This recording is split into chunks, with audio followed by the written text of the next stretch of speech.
ዛሬ የምሰራው ስራ ኦርደሩ እናቷ ከዚህ በፊትም አሰርተኝ ነበር። የራሷን እናት በጣም የቆየ ፎቶ ነበር፣ የድሮ ፎቶ ነበረ እና እሱን አሰርተኝ ነበረ። ያው ገና ጀማሪ ያለው ምናምን ነገር ነበር ያሰራችኝና ያንን ሰርቼ ለልጇ እዚህ ልጅ አላት። እሷ የምትኖረው የት ነው? ዱባይ ነው የምትኖረው፣ አረብ ኤሚሬት ነው የምትኖረው እና እዛ ሆና ነው ኦርደር ያደረገችው። ከዛ ለልጇ እዚህ አስረከብኩላት። አሁን ደግሞ ምንድነው በቅርቡ የልጅቷ ልደት ነውና ሰርፕራይዝ አድርግልኝ፣ ስጦታ ሰጠልኝ አለችኝ። ሰርተ ስጦታ ሰጠልኝ እንዳታውቅ ግን ምናምን ነገር አለችኝ። ከዛ እሺ ብዬ ፎቶውን አስላኩኝ። የአባቷን ፎቶ አባቷን በጣም ስለምትወደው የአባቷን ፎቶና እሷን አንድ ላይ ነው እንድሰራልኝ የምፈልገው ብላ የሁለቱን ፎቶ የተለያየ ፎቶ ላከችልኝ። ከዛ አሁን እሱን ስኬች አድርጌያለሁ። በጣም ቆንጆ ሆኖ ነው ስኬች የተደረገው። እሱን ጨርሰን ሰርፕራይዝ እናደርጋለታለን ማለት ነው።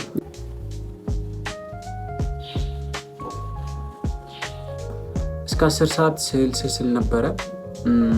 ከዛ መብራት ጠፋ፣ መብራት ሄደ። ከዛ እኔም ደከመኝ፣ ምግብ በልቼ ነበርና ለ5 ደቂቃ ልተኛ ብዬ ተኝቼ ምናምን ነገር ሳይው አሁን መብራት አልመጣም። ስልኬ ደግሞ ሊዘጋ 5% ነው።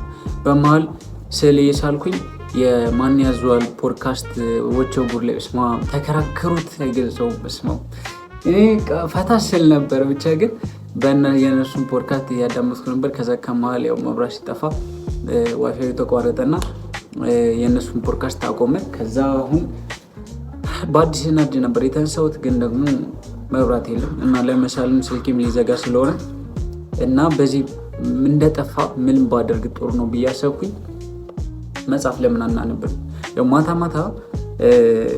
መጽሐፍ ማለት 1 ገጽ 2 ገጽ እያነበብኩ ነው የምተኛው ነው። በሱ ነው ማሳረገው ማለት ይቻላል ቀኔ።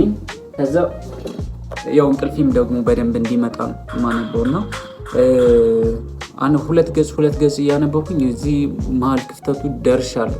2 ወር ከዛ በላይ ሆኖታል ከጀመርኩትና እንግዲህ መብራት እንደሄደ ለምን አላነብም ብዬ አሰብኩ እና ትንሽ እናነባለን።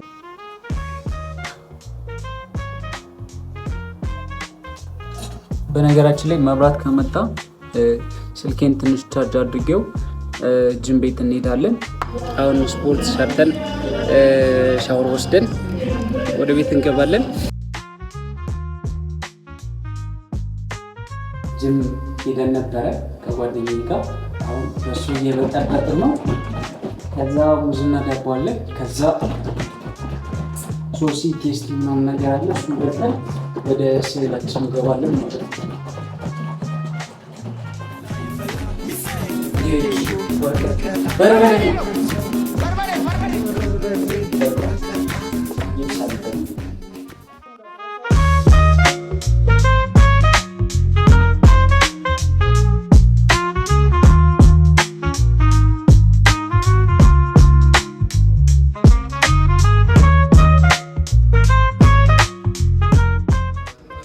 ከዛ ምግብ በልተን ከጨረስን በኋላ ወደ ስዕላችን እስከ 8 ሰዓት እስከ ምሽቱ እስከ 8 ሰዓት ስዕል ነበረ። የዛሬ ውሎ ይሄንን ይመስላል። በቀጣይ ቀን እስከምንገናኝ ሰላም ሁኑ።